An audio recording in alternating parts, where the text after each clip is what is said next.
पूर्ण मराठवाड्यामध्ये ऊस उत्पादक शेतकरी आक्रोश करीत आहेत। या ठिकाणी 2680 रुपये केंद्र सरकार खुद्द सांगतंय की 1 टन ऊस उत्पादनाचा खर्च 2680 रुपये आहे।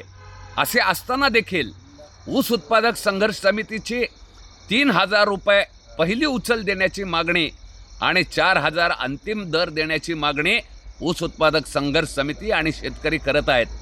मात्र प्रशासनाला हाताशी धरून खोट्या आकडेवारीच्या आधारे शेतकऱ्यांची फसवणूक आणि दिशाभूल करणाऱ्या साखर कारखानदारांच्या ऊस पुरवठ्यावरती बहिष्कार टाका असे आवाहन ऊस उत्पादक संघर्ष समिती करत आहे। परभणी जिल्ह्यातील ऊस उत्पादक शेतकऱ्यांनी 5 तासाचा रस्ता रोको करून आक्रोश केलेला असताना या ठिकाणी प्रशासन योग्य वेळी दखल घेत नाही, हस्तक्षेप करत नाही, वाटाघाटी घडवत नाही आणि प्रशासन खिशात असल्याच्या आविर्भावामध्ये साखर कारखानदारांचा व्यवहार त्या ठिकाणी होतोय।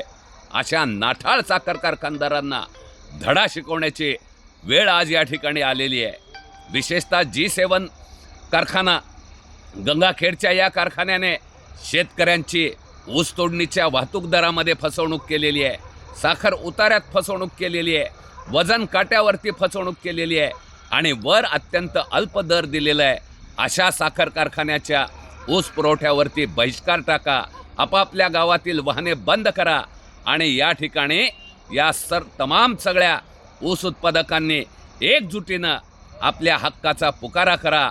संघर्ष समितीच्या पुढच्या आंदोलनाच्या तयारीसाठी गावागावामध्ये ठराव पारित करा आणि अशा कारखान्यांची वाहनं ही गावाबाहेर करा, थप्पीला लावा, ऊस पुरवठ्यावरती बहिष्कार टाका, हे आवाहन या ठिकाणी ऊस उत्पादक संघर्ष समिती करत आहे। धन्यवाद।